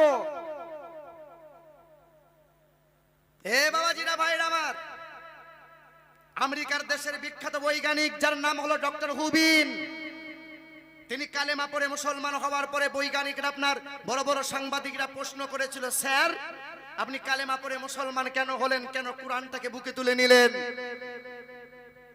বলে আমি 1 বছর 2 বছর নয়, 9টা বছর আমি রিসার্চ করেছি মুসলিমদের খাতনা কেন করা হয়। 9 বছর রিসার্চ করার পরে আমি আমার খ্রিস্টান সমাজের মানুষদের আহ্বান করেছি, তোমরাও খাতনা করাবে বাচ্চাদের। পৃথিবীর জমিনে মুসলিমদের 3টে রোগ হয় না, মুসলিমদের পুরুষ এবং মহিলাদের 3টে রোগ হয় না। এই খাতনা করার কারণে আর পেশাব করে পানি নেওয়ার কারণে। 1 নম্বর হলো মুসলমানদের লজ্জা স্থানে ক্যান্সার কম হয়, আর মুসলমানদের গোনোরিয়া সিফিলিস নামক রোগটা কম হয়, কারণ মুসলমানরা খাতনা করে, তাই ওই চামড়ার ভেতরে জীবাণু জমে থাকে না। মুসলমানরা পেশাব করে পানি ব্যবহার করে, ওদের শরীর পুত পবিত্র থাকে। আর সারা দিন রাজ্যে পেশাব করে পানি নেয় না, যাদের দেহ থেকে পেশাবের দুর্গন্ধ বার হয়, তারা আবার মুসলমানদেরকে ছুঁই ছুঁই করে। করে কি করে না? তুমি মুসলমান হিন্দু পাড়ায় গিয়ে শুধু কলে মুখ লাগিয়ে পানি পান করো, ও যদি দেখতে পাই তো 9 বার পানি কলের মুখটা ধোবে। মুসলমান একটু করে দিয়েছে গো। আর যাদের গা থেকে পেশাবের গন্ধ বার হয়, জীবনে মুখে পানি নেয় না, আফসোস লাগে ভাইরা আমার, বাবাজিরা মাইরা আমার। খুব মনোযোগ সহকারে শুনবেন বাবা। ওই অযোধ্যায় সর্বপ্রথমে বাবরির মসজিদে আঘাত করেছিল যে মানুষটা, বলবীর সিং তার নাম। বাবার সামনে যেমন বলেছিল, বাবার চোখ চরক গাছ হয়ে গেল। সেই দিন বাবা তার ছেলেকে ত্যায্য পুত্র করে দিল। যাও, বেরিয়ে যাও। আমি কোরআন কোনোদিন পড়ি নাই, কোরআনকে গালমন্দ করি নাই, মসজিদে কোনোদিন ঢুকি নাই, কিন্তু মসজিদকে অপমান কোনোদিন করি নাই। মসজিদের পাশ দিয়ে গেলে আমি মসজিদকে সম্মান জানাই, সালাম জানাই। আমার ছেলে, আজ থেকে তুমি আমাকে বাবা বলে আর ডাক দেবে না, তোমাকে ত্যায্য পুত্র করে দিলাম। ছেলে ঘর থেকে বেরিয়ে গেল। বিবিও মুখটা আড়াল করে নিয়ে, চেহারা ঘুরিয়ে নিয়ে বলল, আজ থেকে আমি তোমার বিবি নয়, আজ থেকে তুমি আমার স্বামী নও। সেই দিন বিবি সরে গেল, স্বামী চলে গেল। নেতা মন্ত্রীরা একদিন দুই দিন নয়, কয়েকদিন মাসখানেক কাছে রাখলো। আর এমএলএ এমপি আর কেউ কাছে নাই না, আর কোনো বন্ধু আসে না, আর কোনো নেতা মন্ত্রী কেউ অর্থ দিয়ে সাহায্য করে না। সামনে 8 তারিখে ভোট, ঠিক না ভুল? তাই আমি আপনাকে বলে দিয়ে গেলাম, যে নেতাকে জিতানোর জন্য গুলি নিয়ে বোম নিয়ে মারামারি করলে, যে নেতাকে জিতানোর জন্য এমএলএ এমপি বানানোর জন্য যে নেতার পেছনে নিজের জীবনটা শেষ করে দিলে, বিবিকে তুমি বেধবা বানিয়ে দিলে, ছেলে মেয়েকে এতিম করে দিলে, ওই নেতা একবার আসবে, হয়তো নাও আসতে পারে, আর কোনোদিন তোমার খোঁজ নেবে না। গ্রামের নেতা কোনোদিন পাশে দাঁড়াবে না, তোমার বিবিকে কোনোদিন সাহায্য করবে না, ছেলে মেয়ের মাথায় কোনোদিন হাত বোলাবে না। সব আপনাই আপনা, সবাই আপনাই আপনা। তবে একটা সত্য কথা বলতে হয় বন্ধু, ওই লোক সবাই দাঁড়িয়ে, পার্লামেন্টে দাঁড়িয়ে মুসলমানদের পক্ষে হয়ে, বাঘের বাচ্চা একজনাই শুধু কথা বলেছে। এনআরসির পেপার একজনা ছিঁড়ে দিয়েছিল, জোর গলায় কজ্জর কণ্ঠে আওয়াজ করে মোদির যোগীর সামনে কথা বলেছিল। সেটা হলো আসাদউদ্দিন ওবাইসি। আমার মমতা খালাও যায়নি, আর তোমার কোন এমএলএ এমপি যায়নি। একজনাই কথা বলে, আজও কথা বলে। ওই মানুষটাকে জিজ্ঞাসা করা হয়েছিল সাংবাদিকরা, যা আপনি তো তেমন জিততে পারেন না, তা আপনি এত জানাচ্ছেন কেন? বলে, লড়াই তো হার জিতে, হারতে হারতে একদিন জিতবো, হারতে হারতে একদিন জিতবো, কিন্তু অন্যায়ের সামনে কখনো মাথা নত করব না। আমি আপনার কাছে ভোট চাইতে আসি নাই, আমার প্রধান হওয়ার কোনো ইচ্ছা নাই, আর মেম্বার হওয়ার কোনো শখ নাই, আমার এমএলএ এমপি হওয়ার কোনো ইচ্ছা নাই। আমি এতটুকু বলবো, জাতির পাশে আছে যারা, জাতিকে দেখবে যারা, সমাজের উন্নয়ন করবে যারা, ভোট তাকে দিয়েন। কিন্তু ভোট দেওয়ার সময়, ভোট দিতে গিয়ে নেতাকে খুশি করার জন্য আপন ভাইকে মারবেন না, পাড়া প্রতিবেশীর সাথে দুর্ব্যবহার করবেন না। ওই বলবীর সিং বাবরি মসজিদে আঘাত করেছিল, নেতা মন্ত্রীদের অর্থের লালসায় পড়ে আজ নেতারা আর সাথ দেয় না।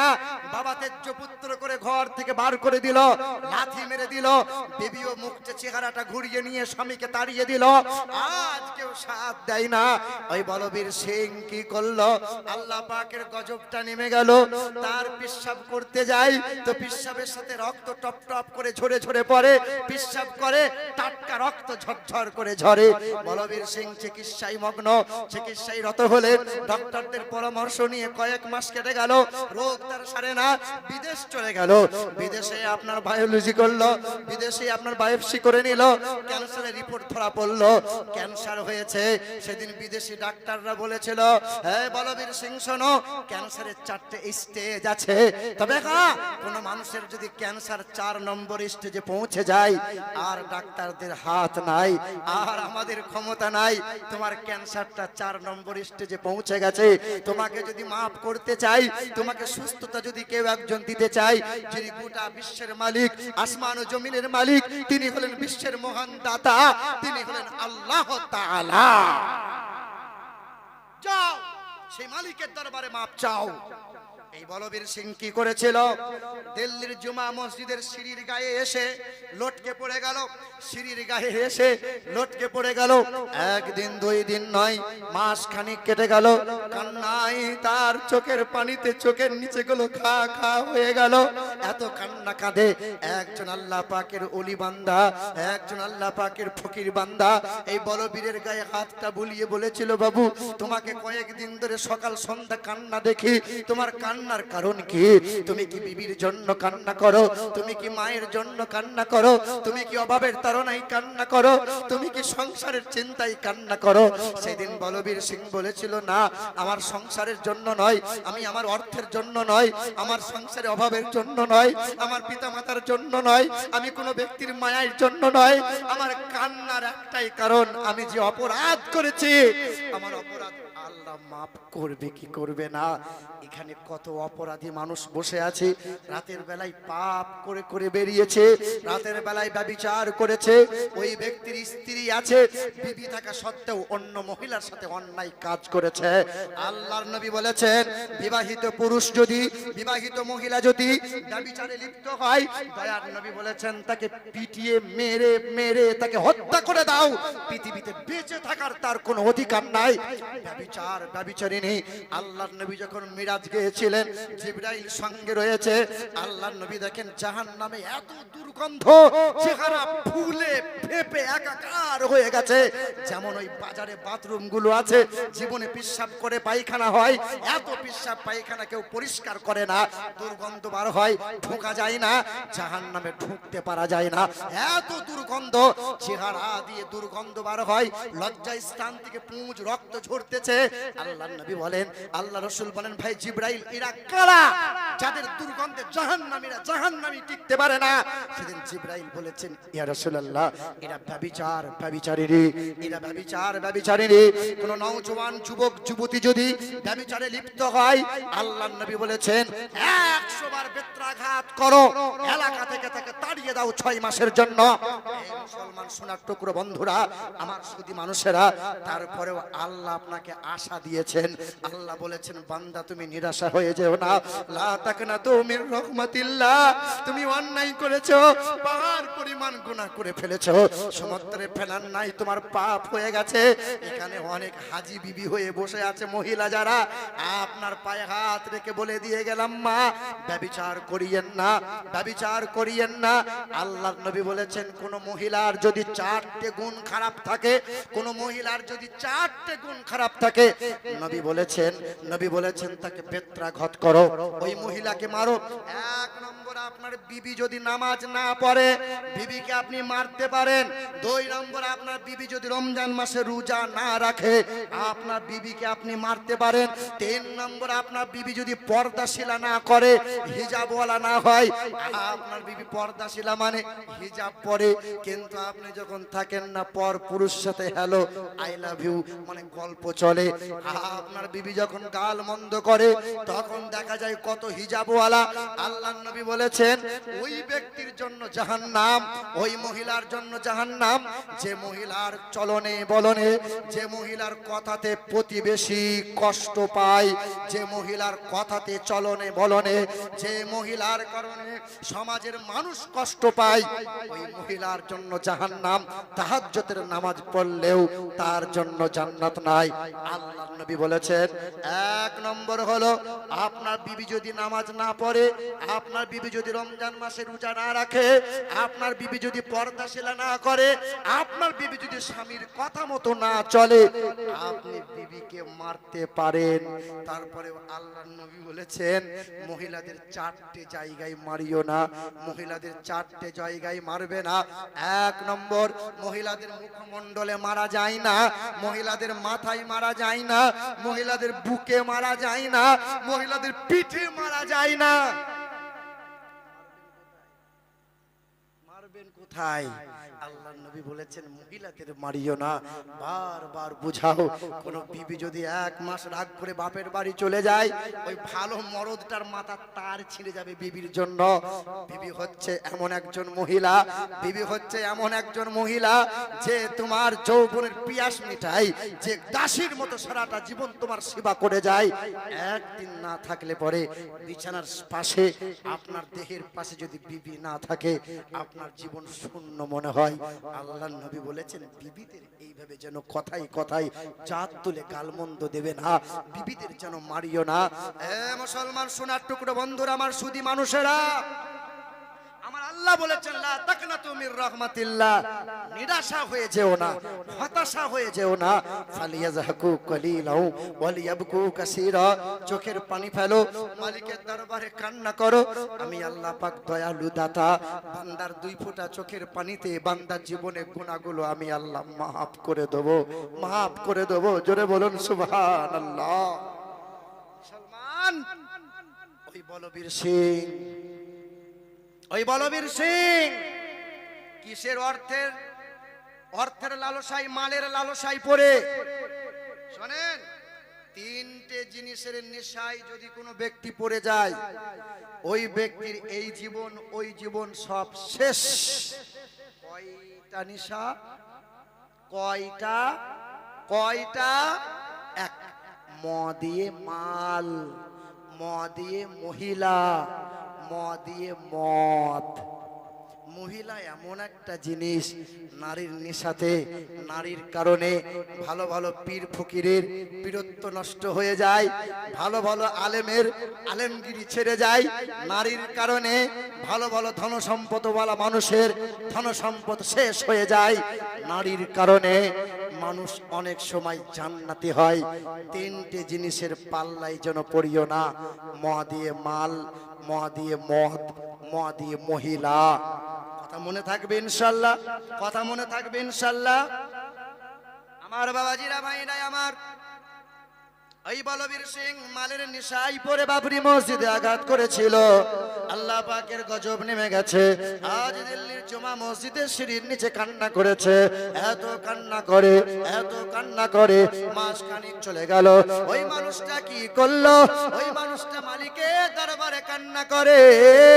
আল্লাহ পাকের ওলি বান্দা বলেছে, বাবা তুমি কান্না করলে হবে না, আগে তুমি কালেমা লা ইলাহা ইল্লাল্লাহু মুহাম্মাদুর রাসূলুল্লাহ কালেমা পড়ে নাও, ঈমান নিয়ে এসো। আল্লাহ পাকের ফকির বান্দা কালেমা পড়িয়ে নিল। আল্লাহর ওলির বান্দার কাছে হাতে হাত রেখে শপথ করে নিল। মসজিদের বারান্দায় উঠে গোসল করে নিয়ে আল্লাহ পাকের দরবারে অঙ্গীকার করলো। এত কান্না করেছে, চোখের পানিকে আল্লাহ কবুল করে নিয়েছে। ওই আমিরউদ্দিন আল্লাহ পাকের দরবারে তওবা করলো। কিছুদিন আগে তার একটা ভিডিও ইউটিউবে ভাইরাল হয়ে গেছে। বলবীর সিং বলে সার্চ করে নিও, ওই মানুষটাকে দেখতে পাবে। ওই মানুষটা বলতেছিল, আমি ওই নিকৃষ্ট মানুষ, খারাপ মানুষটা নেতাদের পাল্লাই পড়ে, অর্থের লালসায় পড়ে আমি মহা পাপ করেছিলাম। আজ আর নয়, একটা মসজিদে আমি আঘাত করেছি। আল্লাহ পাকের দরবারে অঙ্গীকার করেছি, ভারতের জমিনে 100টা মসজিদ আমি বানিয়ে দেব। এখনো পর্যন্ত 96টা মসজিদ আমি বানিয়ে দিয়েছি, সহযোগিতা করে হাত বাড়িয়েছি। এখনো 4টা বাকি আছে। আমার জন্য দেশের মুমিন মুমিনা দোয়া করে দাও, আল্লাহ পাকের দরবারে দোয়া করে দাও, আমি যেন আল্লাহ পাকের প্রিয় বান্দা হয়ে পৃথিবীর জমিন থেকে শেষ নিঃশ্বাস ত্যাগ করে আল্লাহর দরবারে উঠতে পারি। তওবা করে নাও হে মুসলমানের ছেলেরা। ফুজাইল ইবনে আয়াজ বলে একজন ডাকাত ছিল। ওই ডাকাতটা ভুল বুঝতে পেরেছিল, আল্লাহ পাকের দরবারে তওবা করেছিল। ফুজাইল ইবনে আয়াজের চোখের পানি আল্লাহ কবুল করেছিল। ওই ডাকাতকে আমার আল্লাহ জামানার ওলি বানিয়ে দিয়েছে। হে মুসলমানের ছেলেরা, খবর নাও, আপনার হাবিবে আজমি বলে একজন সুদখোর ছিল, সুদখোর। ওই সুদখোর মানুষটা সুদের টাকা নিত, আসল টাকা নিত না। মনে তার তামান্না জেগে গেল, পাড়ার মানুষ ঘেন্না করতে লাগলো। এই মানুষটা কি করলো?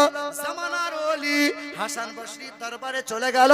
হাসান বসরি হাতে হাত দিয়ে তওবা করলো, বায়াত হয়ে গেল, শপথ করে নিল। ওই হাবিবে আজমি সুদখোরটা এত কান্না কেঁদেছিল, আল্লাহ পাকের দরবারে চোখের পানি পছন্দ হয়ে গেল। হাবিবে আজমি কাল সুদখোর ছিল, আজ জামানার আল্লাহর ওলি হয়ে গেল। বাশার হাফি বলে একজন মাতাল ছিল, মাতাল নওজোয়ান যুবক ছিল, নওজোয়ান যুবক ছিল। কোরআনের আয়াতকে মোহাব্বত করেছিল, কোরআনের আয়াতকে চুমা দিয়েছিল, রাস্তা থেকে তুলে নিয়ে ওপরে রেখেছিল, আতর খুশবু লাগিয়ে দিয়েছিল। কোরআনকে মোহাব্বত করার কারণে কুতুবুল আউলিয়া সুলতানুল আরিফিন হাসান বসরিকে আল্লাহ পাক ইলহাম দিয়ে দিলেন। হাসান বসরি চলে এলেন, দাওয়াত নিয়ে এলেন, মাতালের হাতটা ধরে নিলেন। মাতালকে ধরার সঙ্গে সঙ্গে মরা কালবটা জিন্দা হয়ে গেল। এখানে তো সব পীর ধরা মানুষ আছেন, আছেন না? যে যে পীরের হাতে হাত রেখেছেন একটু হাতটা তুলে দেখাবেন। মাশাআল্লাহ, মাশাআল্লাহ।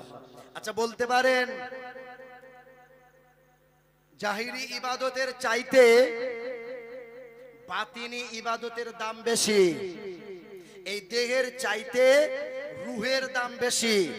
দেখছেন যতক্ষণ রুহু আছে, দেখছেন ততক্ষণ, শুনছেন ততক্ষণ, বলছেন ততক্ষণ রুহু আছে। রুহ নাই, ইমাম সাহেব বলবে লোকটা মুর্দা, মারা গেছে। এই জাহিরি ইবাদত করছেন না, তরিকতি ভাব যাদের আছেন, মারেফাতি একটু জ্ঞান অর্জন করেন, একটু মারেফাতি আধ্যাত্মিক জ্ঞান অর্জন করেন। জাহিরি ইবাদতের চাইতে একটু বাতিনি ইবাদত বেশি বেশি করে করেন। আমার আপনার দেহে রূহ আছে, কালব আছে, নাফস আছে। একজন তরিকতি ভাই বলতে পারবেন আমার আপনার দেহের মাঝে রূহটা কোন জায়গাতে আছে? ঝরম করে বলেন, আলেমরা বলবেন না, সাধারণ মানুষ বলেন। বলেন কোন সাইডে? কোন সাইডে? ডান দিকের স্তনের নিচে রূহ আছে। রূহ। আমাদের দেহে রাজা হলো দুইটা। কয়টা? আধ্যাত্মিক, এটা পীরের দরবারই পাওয়া যায় এই কথাগুলো। আমার পীর হলেন হুজুর মোহাম্মদ আশরাফি। এ বাবাজির আমার, আমাদের দেহের রাজা হলো দুইটা। একটা রাজার নাম হলো নাফস, আর একটা রাজার নাম হলো রূহ। আর আপনার দেহের রাজধানী আছে, সেই রাজধানীর নাম হলো কলব। রূহটা কোন জায়গাতে আছে বললাম? ডান দিকের স্তনের নিচে। কলব, কলব। নবী বলেছেন দেহের এক টুকরো মাংস আছে, যে মাংসটা নাপাক হলে গোটা দেহের সব অঙ্গ মাংস নাপাক। জায়গাটার নাম কি বললাম? কি বললাম? কলব। কি বললাম? কলব। হ্যাঁ, আবার এই কলবের 5টা ভাগ আছে। কটা? 5টা। কোরআন শরীফের 2 নম্বর 3 নম্বর পৃষ্ঠাতে আছে ফি কুলুবিহিম মারাজুন। এই কলব মরিজ, এই কলব কারো মরিজ আছে, এই কলব কারো মুর্দা আছে, এই কলব কারো দুর্বল আছে, এই কলব কারো আল্লাহর মহব্বতে ফানা ফিল্লা আছে। জোরে বলুন। এ বাবাজির আমার, তো আমার আপনার দেহের রাজধানী কি বললাম? কলব। কলব। রাজা কয়টা? দুইটা। একটা তৃণমূল, একটা বিজেপি। এই শোনেন, রাজা হলো একটা, রাজার নাম হলো নাফস। এই দেখেন নাফস, এই দেখেন, দেখেন দেখেন সেকেন্ড। এটা হলো রূহ, এটা নাফস, এটা রূহ। এটা সব জায়গায় পাবেন না। খুব তরিকতি জ্ঞান অর্জন না করে রাখলে, আধ্যাত্মিক জ্ঞান না থাকলে এগুলো বোঝাবে না। এটা হলো নাফস, এটা হলো রূহ। নাফস সব সময় চাই এই আল্লাহর বান্দা আমাকে ভোট দে, এ হাত চোখ কান আমাকে জয়ী কর, আমাকে রাজা বানা। যদি কোনো ব্যক্তি নাফসকে রাজা বানিয়ে দিয়েছে, তার চোখ সব সময় নোংরা জায়গায় যায়, কাজ শুধু নোংরা জিনিস শোনে, আপনার জবান শুধু নোংরা কথা বলে, হাত শুধু নোংরা জিনিস ধরে। নাফস বলে আমাকে রাজা বানা, তোকে স্বাধীনতা দেবো, যা ইচ্ছা তুই তাই করবি, তোকে বাধা দেবো না। রূহ বলে আমাকে ভোট দে, হাত চোখ কান আমাকে রাজা বানা। আমাকে যদি রাজা বানাস আমি তোকে রাত জাগিয়ে নামাজ পড়াবো, আর দিনের বেলায় না খাইয়ে রোজাতে রাখাবো, আর আমি তোকে জান্নাতের রাস্তা দেখিয়ে দেবো। জোরে বলুন না। এ বাবাজিরা আমার, আমার সোনার টুকরো বন্ধুরা, খুব মনোযোগ সহকারে, এটা নাফস, এটা রূহ। আল্লাহ 114টা সূরা দিয়েছে কোরআনে, একটা সূরার নাম দিয়েছেন সূরা মৌমাছি। কি নাম? সূরা মৌমাছি, সূরা নাহল, সূরা নাহল, মৌমাছি। সুম্মা কুলি মিন কুল্লিস সামারাতি ফাসলুকি সুবুলা রাব্বিকি যুলালা ইয়াখরুজু মিন বুতুনিহা শারাবুম মুখতালিফুন আলওয়ানুহু ফীহি শিফাউল লিন্নাস। এ মৌমাছি, তুমি এই বৃক্ষের ওপর ডালে বাসা বাঁধো, তুমি এই ওই বালাখানার এক কোণে বাসা বাঁধো, তুমি পর্বতমালায় ঘর বানাও, এক আমি আল্লাহর জিকির আজকার করতে থাকো। সাব্বাহা লিল্লাহি মা ফিস সামাওয়াতি ওয়া মা ফিল আরদ।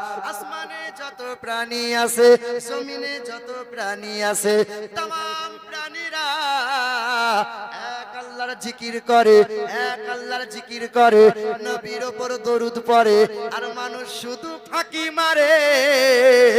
আরে করুণা হবে মানুষের, গাছের করুণা হবে না, মাছের করুণা হবে না, হাঁস মুরগির করুণা হবে না, ওমিক্রন হবে না, মাঙ্কি পক্স হবে না। तमाम প্রাণীরা এক আল্লাহর জিকির করে, ফাঁকি তারা মারে না। মৌমাছি কার জিকির করে? আল্লাহর। আর একটা মাছির নাম হলো গুয়ে মাছি।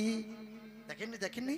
এই যে পায়খানাতে বসে, সুযোগ পেলে আবার মিষ্টির হাঁড়িতেও বসে, আবার মাঝে মধ্যে সুযোগ পেলে গায়েতেও বসে। এখন আম কাটার সময়, কালিয়াচক মালদার আম খুব বিখ্যাত গো। বাড়ি থেকে আসছি আর বলছে আম নিয়ে আসবে তুমি, আর মালদা থেকে মরণ নেই, বই বই আম নিয়ে আসছি আমি। এ বাবা আমার, দেখবেন এই মাছির সুযোগ যেমন পায়, কখনো আপনার পায়খানায়, কখনো মিষ্টির হাঁড়িতে, যেখানে ইচ্ছা সেখানে বসে যায়। কিন্তু মৌমাছি ফুল ছাড়া অন্য কোথাও বসবে না। যাদের নাফসটা রাজা হয়ে গেছে, তারাও নামাজ কখনো কখনো পড়বে, আবার কখনো কখনো ফানসলা, আপনার ফাংশন তলা, কখনো ড্যান্সের জায়গা, কখনো টিভি সিরিয়ালের সামনে নোংরা জিনিস দেখবে। তারা নাফস রাজা হয়েছে যাদের। খুব ভালো করে শোনেন, আল্লাহ পাক বলেছেন উদাহরণ দিয়ে, মৌমাছির মতো হও, নামাজ পড়ো, রমজানের রোজা রাখো, আল্লাহ আল্লাহ করো, নবীর উপর দরুদ পড়ো, ওলি আউলিয়ার পথ অনুসরণ করো, দাবিদারি করে চলো, ওলি আউলিয়াকে হৃদয় থেকে মোহাব্বত করো। নিজের স্বভাব গুয়ে মাছির মতো করো না, মৌমাছির মতো করো, আমি আল্লাহ দেব জান্নাতের ঘোষণা। আফাতুমিনুনা বিবাদিল কিতাবি ওয়া তাকফুরুনা বিবাদ। কোরআনেতে পারা নম্বর 1, পৃষ্ঠা নম্বর 12, আয়াত নম্বর 85, লাইন নম্বর 6। সন্দেহ হলে কোরআনেতে আছে, নজর মেরে কাল দেখে নিতে হয়। আমার আল্লাহ পাকের ঘোষণা, আফাতুমিনুনা বিবাদিল কিতাবি ওয়া তাকফুরুনা বিবাদ ফামা জাযাউ মান ইয়াফআলু যালিকা মিনকুম ইল্লা খিজিউন হায়াতুদ দুনিয়া। কিতাবের কিছু মানবে তারা, কিছু যখন মানবে না। আরে নামাজ পড়বে ঘন ঘন, নবীর দরুদ তারা পড়বে না। আরে রোজা রাখবে অনেক বেশি, নবী নবী তারা করবে না। দাড়ি রাখবে 2 হাত মতো, কিন্তু নবীকে দাঁড়িয়ে সালাম তারা করবে না। আমি আল্লাহ বলেছি জাহান্নাম তাদের ঠিকানা, তাদের কোনো বাপ বাঁচাতে পারবে না। আল্লাহ বলেছে বলে, হ্যাঁ, কোরআন শরীফের পারা নম্বর 16, পৃষ্ঠা নম্বর 3, আয়াত নম্বর 104, 105, সূরার নাম সূরা কাহাফ। আল্লাযীনা দাল্লা সা'য়ুহুম ফিল হায়াতিদ দুনিয়া ওয়া ইয়াহসাবুনা আন্নাহুম ইউহসিনুনা সুন্না উলাইকাল্লাযীনা কাফারু বিআয়াতি রাব্বিহিম ওয়া লিকাইহি ফাহাবিতাত আ'মালুহুম ফালা নুকিমু লাহুম ইয়াউমাল কিয়ামাতি ওয়াজনা। মনে মনে তাদের ভ্রান্ত ধারণা, আরে যা করছি ঠিক করছি, ভুল হতে পারে না। আমার আল্লাহ পাক বলে তোদের আমলগুলো পচিয়ে দেবো, হাসরে ওজন আমি করব না। নেক আমল নবীর ভালোবাসা রাখবি যারা, আমি আল্লাহ পাকের ঘোষণা জান্নাতের বিছানা পাবি তারা। আর নবীকে ভুলে গিয়ে ইবাদত যত করবি তোরা, তোদের জাহান্নাম ঠিকানা। জোরে বলতে পারেন না? আর একটু মহব্বতে হবে না? একটু আস্তে করে বলেন তো, নারায়ে তাকবীর। আর একটু আস্তে করে নারায়ে তাকবীর, নারে রিসালা, নারে রিসালা। পাক पंजातन का दामन, गौसुल वरा का दामन, खजा पिया का दामन, मसूद मियां का दामन। नारे तकबीर, नारे रिसाला। ए बाबाजीरा भाईरा আমার, মসজিদের উন্নতি কল্পের জলসা, খুব মনোযোগ সহকারে শোনেন।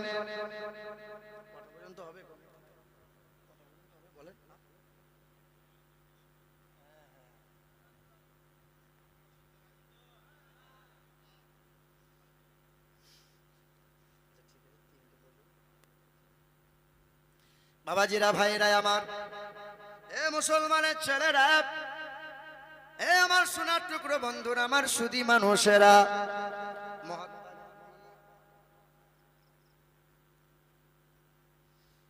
মহাত্মা গান্ধী ভারতের জমিনে, মহাত্মা গান্ধী, এই মহাত্মা গান্ধী আমার নবীর জন্য একটি কথা লিখে দিয়ে গেছেন। মৃত্যুর 11 দিন আগে একটা চিঠি লিখে দিয়েছেন, যে চিঠিটা এখনো বিদেশে জমা আছে। আর এখনো পর্যন্ত আপনি ব্রিটিশ মিউজিয়ামের দেওয়ালে সাদা পাথরে এখনো লেখা আছে, নজর করে দেখলে, গুগলে সার্চ করে দেখতে পারেন।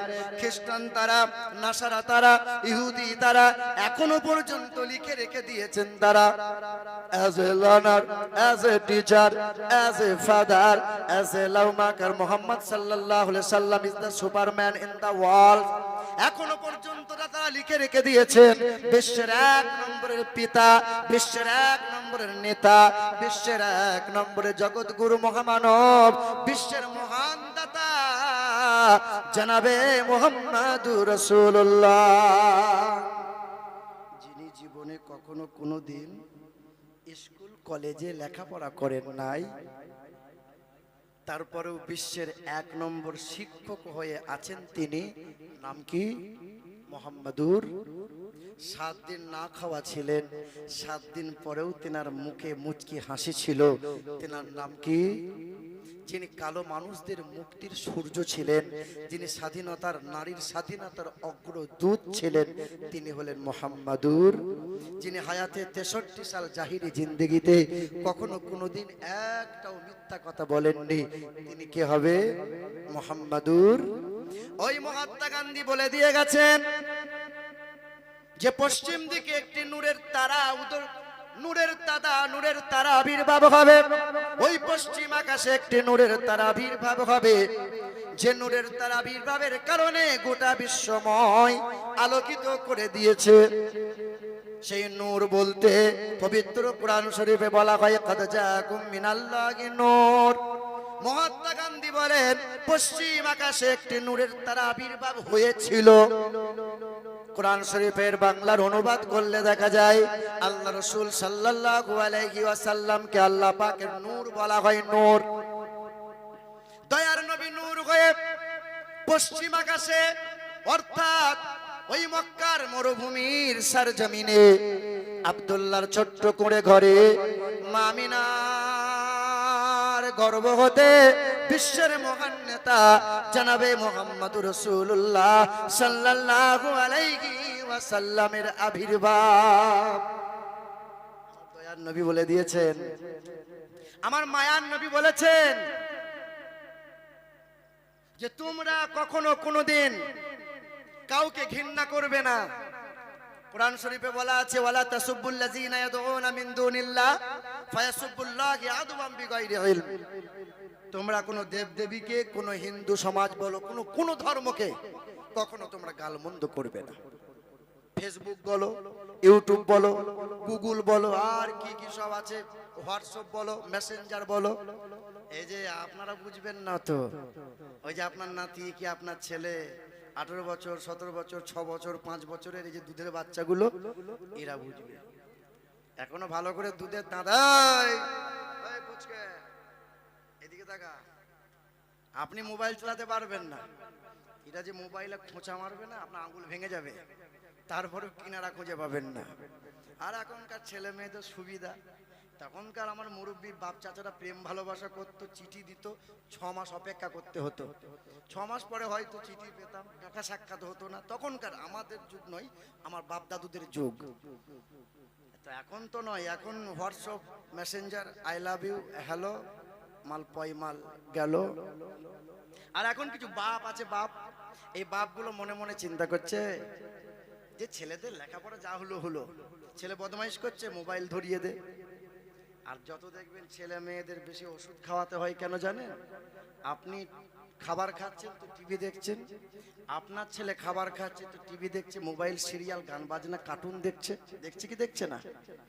ডক্টররা বলেন যে বাচ্চা ছেলে মেয়েরা বা মানুষ, আমরা যারা খাবার খাই, এই লালা, এই জিভ থেকে একটি লালা বার হয়, লালা, যে লালাটা খাবার হজম শক্তিকে বাড়ায়।